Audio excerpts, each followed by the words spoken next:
Mon nom est Jean-Louis de Brouwer et je suis le nouveau directeur pour les opérations à l'aide humanitaire et à la protection civile d'ECHO. Alors nous nous trouvons aujourd'hui à Haïti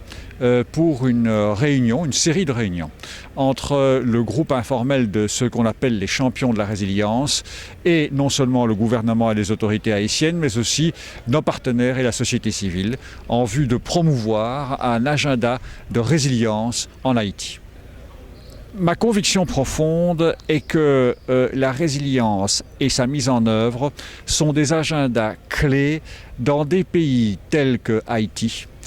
ou certains pays d'Afrique dans lesquels nous sommes très engagés à l'heure actuelle, dont le défi humanitaire résulte en fait essentiellement de questions structurelles récurrentes. Il peut s'agir de problèmes de nutrition en Afrique, il peut s'agir de problèmes de gestion des désastres naturels ou climatiques en Haïti.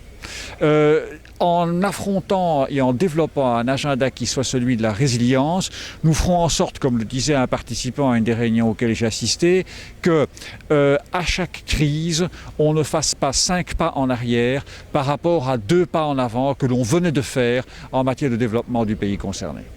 Nous avons nous avons été confrontés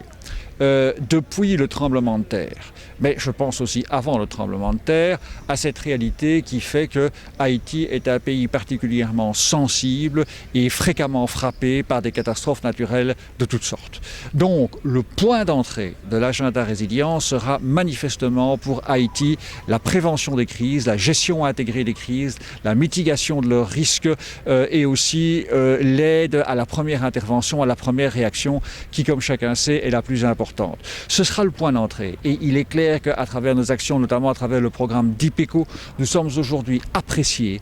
par les opérateurs haïtiens, ça m'a encore été répété ce matin par la directrice générale de la protection civile, comme ayant été ceux qui ont en quelque sorte mis le pied à l'étrier des autorités haïtiennes et leur ont permis de lancer les premiers programmes qui leur permettent aujourd'hui, par exemple, comme ça a été le cas pour les 2 cyclones